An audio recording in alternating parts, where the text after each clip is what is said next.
Episode 49 of Red versus Blue. My name is Mike Stark. And I'm Keith Curry. You know, when we ended the show with the election, we thought we may be doing a few more shows. Little did we know the craziness that was going to follow. I was just ready to settle in for 4 years of Donald Trump doing whatever the hell he wants. Turns out it's not going to work that way. And the prime example has been in the last 24 hours with this shutdown business. Keith, can you bring any clarity to all of this? Well, I would say, first of all, politics is a vocation that requires skills. And people who lack political skills were highly involved in the last 24 hours of activity. We saw at the Army-Navy game, Trump and Johnson and Musk were all up there in the suite watching the football game. Everybody assumed that they had talked things out, that there was a plan for the week going forward to sit up Trump. Johnson had cut a deal with the Democrats. It was a 1,500-page bill, but it was going to keep the government going. It was going to provide for farm aid, which was very important to Trump red districts. It was going to provide disaster relief, very important in Georgia, North Carolina, and Florida. It was going to fix the Key Bridge in Baltimore, which is key for transportation and ports. It was going to give the RFK Stadium in Washington back to D.C. I didn't even know the federal government owned it to begin with. And all of a sudden, Elon Musk blows up the deal. A lot of fake stuff he put out, by the way, saying that it was a $3 billion subsidy to the stadium. It wasn't. It was simply giving them the land back to D.C., which got the entire Republican caucus up in arms, and they refused to take up that bill. Overnight, Johnson is forced to put on a slimmed-down bill that keeps the farm aid, which was the primary piece of pork that was in the bill, and the disaster relief in the bill, but takes out pretty much everything else, including the congressional pay raises. But he put in a 2-year increase in the debt limit, which was something that was an anathema to many Republicans. Trump tweeted out, "This is what I want. If you don't vote for it, I'm going to primary you." 38 Republicans and just about all but 2 Democrats voted against that, so it did not pass. And all of a sudden, you have a situation where Musk undermined Johnson on the original bill. Trump comes in and endorses the second bill, and he is undermined by the most conservative Freedom Caucus-type Republicans in the House. Steve Bannon gives a speech in Florida where he says it's time for Johnson to go. And everybody's thinking now that Elon Musk is the real president and Donald Trump is sort of the maid and the butler that comes in to serve Elon. And in the meantime, the government is facing a shutdown tonight because, no bill can pass. Of the 38 Republicans who voted against the bill, about 7 of them are people who are leaving the Congress in a week and a half. They don't really care about the threats. Right. About 2/3 of them have never in their entire careers voted for a debt limit increase. And so apparently no amount of threat by Donald Trump was going to cause them to do it now. And when you look at them, probably 60% of that group won their last elections by 20 points or more. So they are a fairly invulnerable group of people to the kind of political pressure he attempted to apply. Once again, a skillful politician could figure this out and could figure out how to do it. But skillful was not the word one would use to describe Elon Musk or Donald Trump or, frankly, even the Speaker Johnson in getting through this.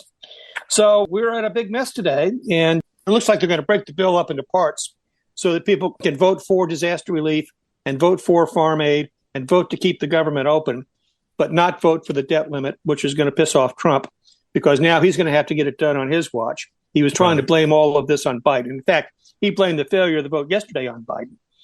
So Trump is learning that politics actually requires skills. And we'll see if he takes that lesson to heart. Yeah, and Elon Musk has no political skills whatsoever, right? He's Very clearly. If he did, he learned them in South Africa, and those didn't work. So he contributed mightily to this disaster. And here's the problem for Trump. And the one thing he cannot stand is when people he appoints do things that reflect badly on him. He immediately disassociates from them. He immediately, pisses on them. He immediately says, it was that guy, not me. I have no idea who this guy is. And everybody in Congress sort of understands that about him. That's why he can't command any loyalty. And Elon Musk is, I think, about to learn that lesson. But 38 Republican representatives basically gave Trump the finger on this. Absolutely. And that's to me is the surprise of this whole thing, because everybody usually cowers when Trump says something, and these guys didn't cower. In fact, in Congress, they were very vocal in their speeches about this. It shows that, maybe there are going to be some guardrails, and they're all going to be within the Republican Party. They may or not end up being guardrails, but I don't think Donald Trump is used to dealing with people more crazy than he is. And this was a lesson to him in how to do that. Yeah, that's funny. Well, we'll have to wait and see where that all lands. What is your prognosis? Well, I think they're going to have to do something, because nobody wants to go home with the government in chaos and be blamed for it. The people in North Carolina are already on the phone saying, by the way, people, this is disaster relief here in these deep red states. Get this thing solved. We should take a moment and talk about the economics of this, because the biggest beneficiaries of this bill were America's farmers, because all of the farm aid support, Don Bacon from Nebraska, that district that goes Democratic, was the Republican who got in a special thing for ethanol, for corn subsidies to keep corn prices higher. All of that was aimed directly at red state America, and those are the people who are going to be the most pissed if they don't get something passed, which is why I believe ultimately they will do that. But Mike, you talked about guardrails. The speculation is that the biggest guardrail is going to be the stock market, because that's what Donald Trump watches to see as a report card of what he does. Now, the American people voted on November the 5th. Mr. Market gets to vote 5 days a week, and he voted on November 6th. The market went from a close on November 4th to 41,994 to 44,910 on December the 1st. So the market said, we like tax cuts, and that's likely now going to happen. And we like deregulation, and that's likely now going to happen. And there was a huge economic reward for that. But here's the deal. Mr. Market is nothing if not nonpartisan. And so he looked around in the intervening month since the election and said, tariffs are not good for the economy. Tariffs are not good for farmers. Tariffs are not good for merchants or automobiles or anything else. I don't like that. And then he said, world trade is an important part of America. We need to make sure it's protected.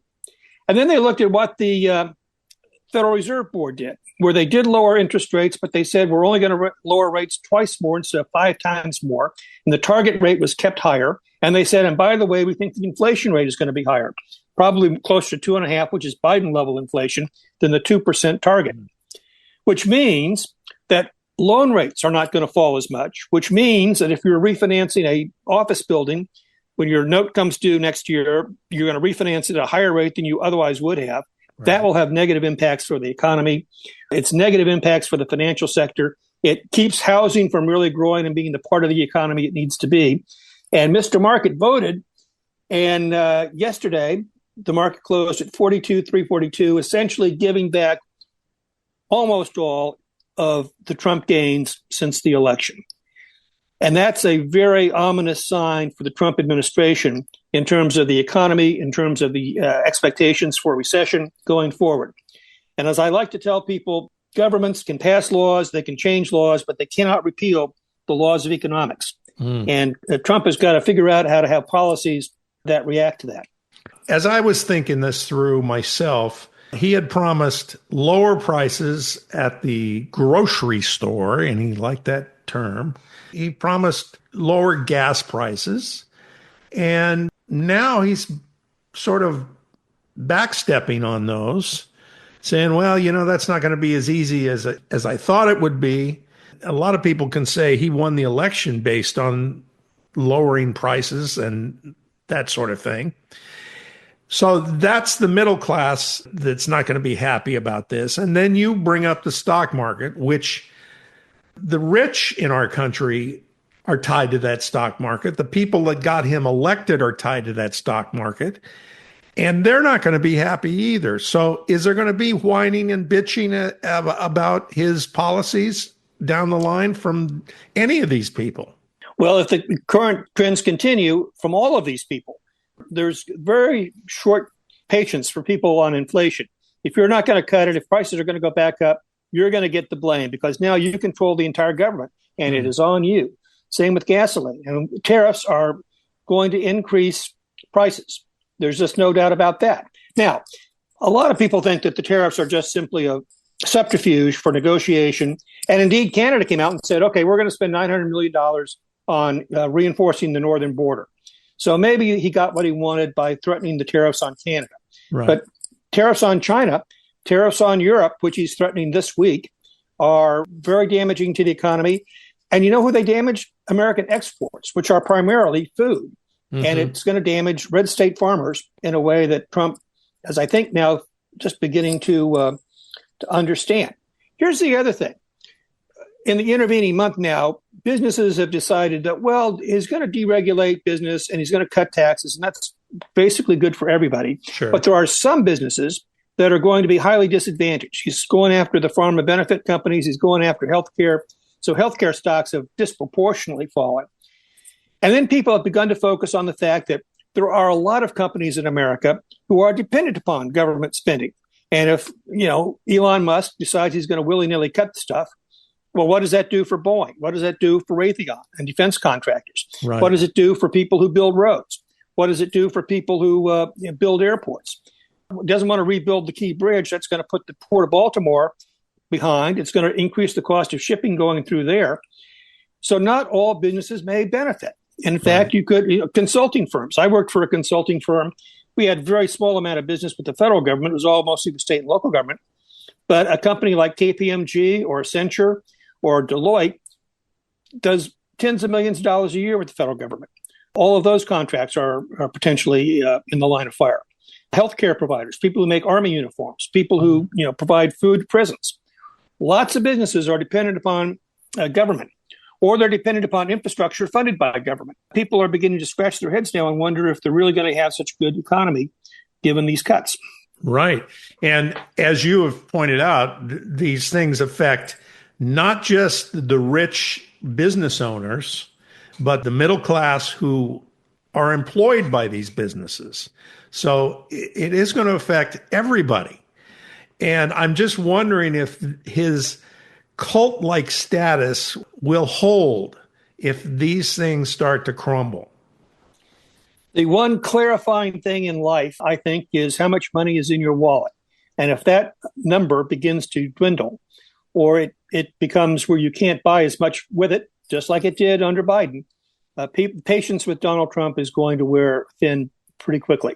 And because, as we've seen now in Congress, his allies are transactional and transitional, and he doesn't stand by them, and most of them won't stand by him. Right. If things go sideways. And here's his other problem. His policies are fundamentally incoherent. Let's give an example. He recently met with the longshoremen, and there was a big thing about how great it was that, we finally got a Republican president who was standing with the working man against automation. Now, just so we understand, longshoremen just negotiated a contract for a 50% increase in wages, which is going to drive up the cost of imports and exports. So that's sort of the nature of those employees. When this issue was breached decades ago, and I used to work in the harbor back in the 70s, on the West Coast, the settlement for modernization to allow for containerization, which was the issue at the time, was that the more senior you were, the less you had to work. So the harbor is not, the port's longshoremen, it's not like a business where you work for a company. The contract's negotiated on behalf of all terminal operators and shippers with the Pacific Maritime Association. Everybody gets paid the same. Right. You call the hiring hall. You maybe have a foreman that works directly for you. You get your people when the ship comes in, you unload the ship, and then they go and do work for somebody else the next day. In California, or on the West Coast, the more senior you are, the less likely you are to have to get called and go to work. Now, you still get paid, and they can keep the universe of longshoremen small. That's why everybody's, kid or dad or uncle was a longshoreman. You can be a longshoreman, but you can't walk in off the street and become one. Right.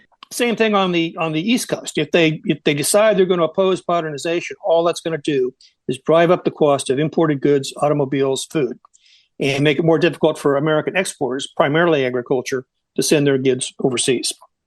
Wow. And Trump's right in the middle of that. I mean, he hasn't decided what side he's on. Yeah.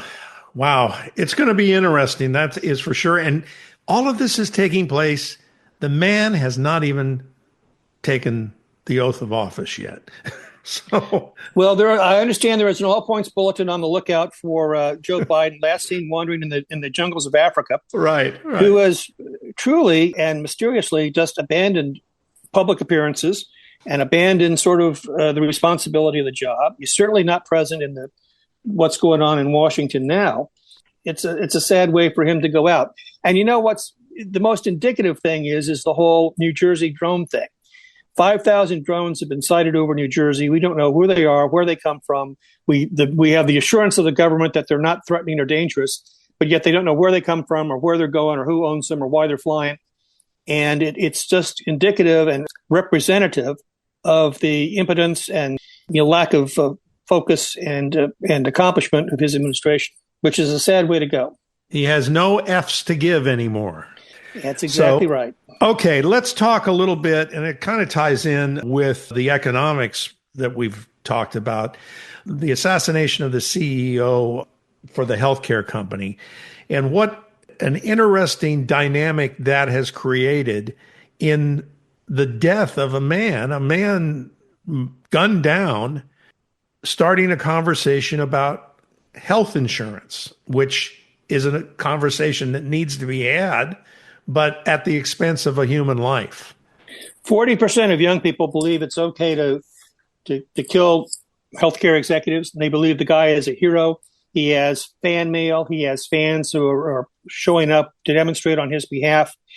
However, it did start the discussion, and the discussion is real. It's real.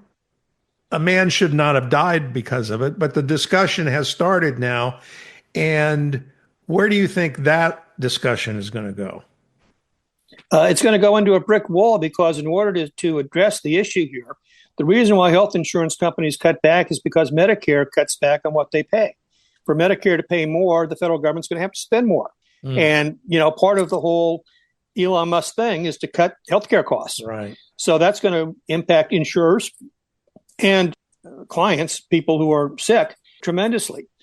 And there's not a commitment on the part of certainly Trump to put more money into healthcare or to make it work more efficiently. So I think we're going to have an intractable problem that's probably going to get worse. Yeah, and that's going to be another erosion of support for Trump, I would think, at some point if it continues. Yes, Trump is ultimately going to own these issues. I mean, right now he's saying that the failure to pass the bill last night was somehow Joe Biden's fault, even though he was the guy who blew it up.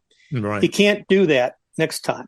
He'll blame Johnson. He'll blame the Senate. He'll blame, the weather.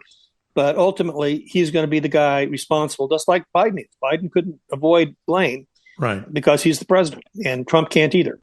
Okay.